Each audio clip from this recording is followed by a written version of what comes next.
Hi hello வணக்கம். ஒருவர் இறந்ததற்கு அப்புறம் அவர்களுடைய பேன் கார்டை என்ன செய்வது என்பது பற்றிய ஒரு பதிவை தான் இன்றைக்கி நம்ம இந்த வீடியோவில் பார்க்க போகிறோம். அதுக்கு முன்னாடி நம்மளோட அன்பின் சேவை சேனலை சப்ஸ்கிரைப் செய்யாதவங்க உடனே சப்ஸ்கிரைப் செய்து வைத்து கொள்ளுங்கள். அப்போ தான் நம்ம அன்பின் சேவை சேனலில் வரக்கூடிய ஒவ்வொரு வீடியோவையும் உங்களால் மிஸ் பண்ணாமல் பார்க்க முடியும். ஓகே, வாங்க இறந்தவருடைய பேன் கார்டை என்ன செய்வது என்று தெரிந்து கொள்வோம். PAN card, bank account, demat account, ITR தாக்கல் செய்வது போன்ற பல விஷயங்களுக்கு அவசியமாக இருந்து வருது. அப்படி இருக்கக்கூடிய பேன் கார்டின் உரிமையாளர் ஒருவர் இறந்ததற்கு அப்புறம் இன்கம் டேக்ஸ் டிபார்ட்மெண்ட்டிடமிருந்து அவருக்கு ஏதாவது ரீஃபண்ட் வர இருந்தால் அவருடைய பேன் கார்டு மற்றும் பேங்க் அக்கௌண்ட்டினை நீங்கள் பத்திரமாக வைத்திருக்க வேண்டும்.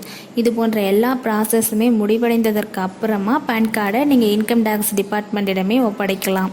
இது போன்று ஒப்படைப்பதன் மூலமாக அவங்களுடைய பேன் கார்டை மற்றவங்க தப்பாக யூஸ் பண்ணாத அளவுக்கு நீங்கள் பாதுகாப்பாக வைத்து கொள்ளலாம். ஓகே, வாங்க பேன் கார்டை எப்படி நம்ம இன்கம் டேக்ஸ் டிபார்ட்மெண்ட்டிடம் ஒப்படைப்பது என்பது பற்றி பார்ப்போம். முதலில் இறந்தவங்களோட வாரிசோ அல்லது குடும்ப உறுப்பினரோ இன்கம் டேக்ஸ் டிபார்ட்மெண்ட்டிற்கு ஒரு லெட்டர் ஒன்று எழுத வேண்டும். அதில் என்ன காரணத்தினால பேன் கார்டு வச்சுருக்கிறவங்க இறந்தாங்க, அவங்களுடைய பெயர், பிறந்த தேதி மற்றும் பேன் கார்டு விவரங்கள் அனைத்தையும் குறிப்பிட்டு அவங்களோட டெத் சர்டிஃபிகேட்டோட ஜெராக்ஸ் காப்பி ஒன்றையும் இது கூட அட்டாச் பண்ணணும். அப்படி அட்டாச் பண்ண கடிதத்தை நீங்கள் தபால் மூலமாகவோ அல்லது நேரிலோ சென்று ஒப்படைக்கலாம். இப்படி ஒப்படைக்க வேண்டும் என்பது கட்டாயம் இல்லை. இருந்தாலும் நம்மளோட தேவைக்காக நம்ம ஒப்படைச்சோம் அப்படின்னா நம்மளோட பேன் கார்டை பாதுகாப்பாக வைத்து கொள்ள முடியும். இது நம்மக்கிட்ட இருக்கும் பொழுது ஆக்டிவில் இருக்கும். அதுவே நம்ம இந்த பேன் கார்டின் நபர் இறந்து விட்டார் என்று சொல்லி ஒப்படைக்கும் பொழுது அந்த பேன் கார்டை டீஆக்டிவேட் செய்து விடுவார்கள். அதற்கு அப்புறம் நமது பேன் கார்டினை வைத்து யாரும் தவறாக யூஸ் பண்ண முடியாது. அப்படி உங்களால் இன்கம் டேக்ஸ் டிபார்ட்மெண்ட்டிடம் ஒப்படைக்க முடியவில்லை என்றாலும் பரவாயில்லை.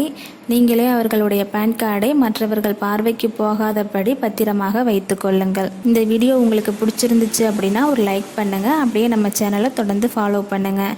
இதே போல் ஒருவர் இறந்ததற்கு அப்புறம் அவருடைய ஆதார் கார்டை என்ன செய்வது என்று ஒரு வீடியோ ஆல்ரெடி போட்டிருக்கோம். அந்த வீடியோவை பார்க்காதவங்க நம்மளோட டெஸ்கிரிப்ஷனில் லிங்க் கொடுத்துருக்குறேன். அதை கிளிக் பண்ணி வீடியோவை பார்த்துக்குங்க. உங்களுடைய ஆதார் கார்டையும் சேஃப்டியாக வச்சுக்கோங்க. ஓகே, பாய். அடுத்து ஒரு நல்ல தகவலோடு பார்க்கலாம்.